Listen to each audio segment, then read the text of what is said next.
Hello, welcome everyone to this day 4 of the 12th Alliance tournament. This is CCP Fozzie, and I'm joined by Apothony, and Hello. we're going to be bringing you the first match of the day between Razor Alliance and Ineluctable. As a reminder, every single match today is in the elimination bracket. These are all teams that lost last weekend, which means that if they lose one more time, they're out of the tournament. So every team today has their back against the wall. And we've got some pretty impressive setups, especially from Ineluctable. I really love their setup. I don't know how well it's going to work, but it definitely pushes all the right buttons for me. They have brought their flagship Armageddon. River in the Armageddon for the Ineluctable team is flying their flagship with an Astarte and a Neros, 3 Demoses, 2 Heretics, a Malediction, Tyrannus, and 2 Herons, and those are rails on the Astarte and the Demoses. So these are going to be skirmishing rail ships. I'm really looking forward to seeing how well those work out.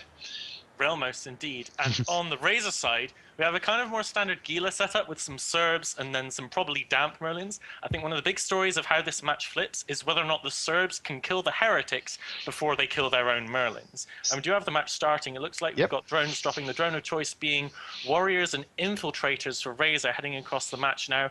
Lots of damp spreading across. We're going to see where damage gets applied first. Looks like Nanaki in the Merlin is already starting to take damage, but in the Neros for Ineluctable already blasting through its shield. Yeah, he's taking a lot of damage, and one of the Demoses for Ineluctable is at 0 speed. That might suggest that he could have disconnected or gone AFK. I don't know what's going on. That Neros is, Neros is shield tanking. He has a local shield booster, but he's still dropping very fast. It looks like the Deimos are running medium armor repair bots. That's going to help the Neros so much. But having said that, it's already in a 3rd armor, and it's going in. It's bleeding structure, Fozzie.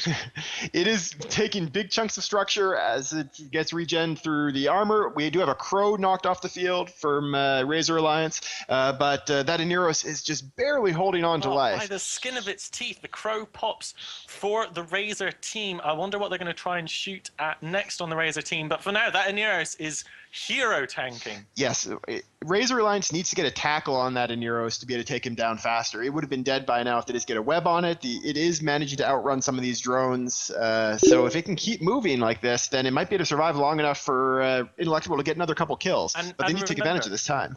One of the things you need to be aware of is that the Serbs are going to hit their reload cycle too, removing a ton of DPS on the field. Looks like they're trying to start taking down one of the Heretics of the Ineluctable team. But, I mean, that DPS on that Neros, that was everything that the Razor team had to throw at them. And that's going to be only available for half the match. Looks like the Malediction now for Ineluctable dropping, as well as a Heretic, saving those Merlins, keeping them alive, putting both teams down to 11 versus 11 again. The Neros is still taking damage, but he's actually holding on quite well. I am seeing some fire going onto the drones. Ineluctable is shooting the drones to at least a certain extent, but it looks like they're not getting much damage applied to anything else. The heal of the boss is taking some damage, but he's being repped just fine right now. As the Neros drops into structure again, and I don't think he's going to be able to pull back from this one. Oh, come on, Paragoda, come on! As I say that, though, he gets a reload on his ASB. Man. He's got a reload on his ASB, so he did get a boost there, but I don't know if the next one's going to come fast enough. This entire match is just this Neros just being insane. Like, it's so close to death. Like, we just need to stop and just wait. Like, I don't know what I want to say, because I know as it's going down, Teabag Cerberus is also taking a lot of damage. So Teabag Cerberus is currently being neuted. There you go. The Neros is down. The Neros is down. That first Cerberus, he is getting neuted by the Geddon. That's Flag Geddon with extremely long-range newts, which means he can't move very fast, but he's holding on quite well. There's a lot of great repping being done by Lightshot, the Razor Scimitar, and he's keeping most of his team alive very effectively. Yeah. Now we see the Ineluctable team starting to drop without their Logi to help them out. We've got another Heretic about to go down as well. The final one, the Tyrannus, also taking shots.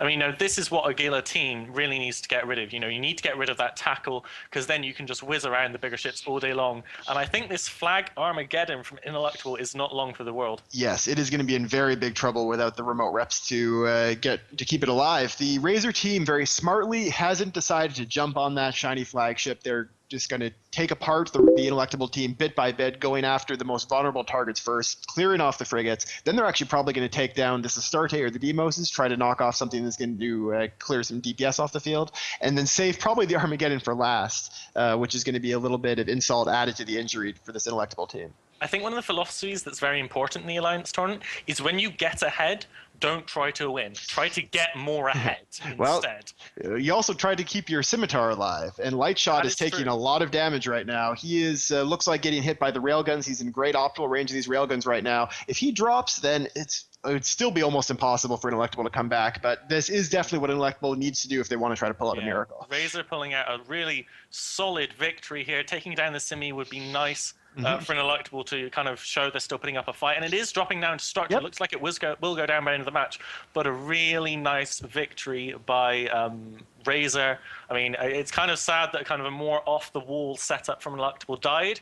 But, you know, off the wall is off the wall. You've really got to know what you're doing when you stray from the norm. So that is Lightshot Scimitar down, but while he died, 2 Demoses got killed for Ineluctable. So now the third Demos is going to be following, and Razor Alliance, even without their logistics, should be able to pick apart the remaining 2 ships for this Ineluctable team once the Demos goes down. Yeah, those warriors falling through. I mean, looks like the drones are having a bit of a hissy fit. Some of them are falling behind the Deimos they're trying to kill at the moment. But no, there we go, catching up.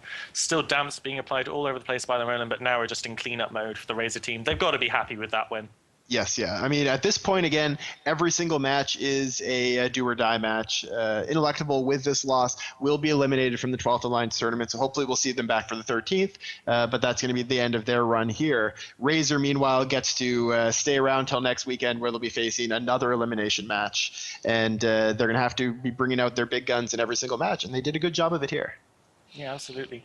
I mean, the Razor flagship is the Raven State. I'm not convinced we're going to see that this tournament. Would it be so amazing if they did, Oh though? my I God, would it'd be love so to good. see that ship. Like, when was the last time we saw Raven State in AT? Would have that been like in the days of Band of Brothers or something? No Raven State has ever shown up in the AT. The Raven State issue was the prize from the Third Alliance tournament. There was Raven State issues and Tribal Tempest given out, but no Raven State issue has ever been used in a tournament. They're all safely locked away in people's hangars. One got stolen once, but then given back to its owners. But that's a story for another day. As we see this Armageddon dropping through armor, he of course has that big battleship tank, but it's only a matter of time now. The Razor team has a whole 3 minutes and 45 seconds to kill him. They're going to easily be able to finish him off in this time, and we'll get to see how shiny that kill mail is. Yeah. I mean, Waffles got a little derision when we lost ours last weekend because it wasn't the most expensive fit in the world. I'm interested to see. I mean, how many flagships have been lost so far? It's only 2 or 3, isn't it? It's only a couple, but we're probably going to see more. I do expect we're going to see a lot of flagships today because, again, teams are up against the wall. Every match is do or die. And every time you win a match in this tournament, of course, you get prizes for each match that you win in the form of rattlesnake blueprints. And if these teams can win today and then win one more match next weekend, they're going to get into the Plex round too and be guaranteed Plex prizes. So getting these early wins are very important for these teams as we see that Armageddon dropping down. The Armageddon is a very popular flagship, partially because I think it actually is an extremely effective flagship even on a budget. You don't need to spend a lot of money as we see that Armageddon explode for Armageddons to be really, really effective flagships. You can just stick a couple of Imperial Navy newts on them and you've actually got a ship that it does something other tournament ships can't do, but doesn't break the bank in the process. We'll have to see when that kill mail gets posted, whether Ineluctable followed the kind of Waffles cheaper route or whether they went a bit more blingy. But that is the end of the match. Razor Alliance with a very solid victory over Ineluctable, and they'll be staying in this tournament and coming back next weekend. And we'll be back in just a few moments for Affirmative versus Choke Point.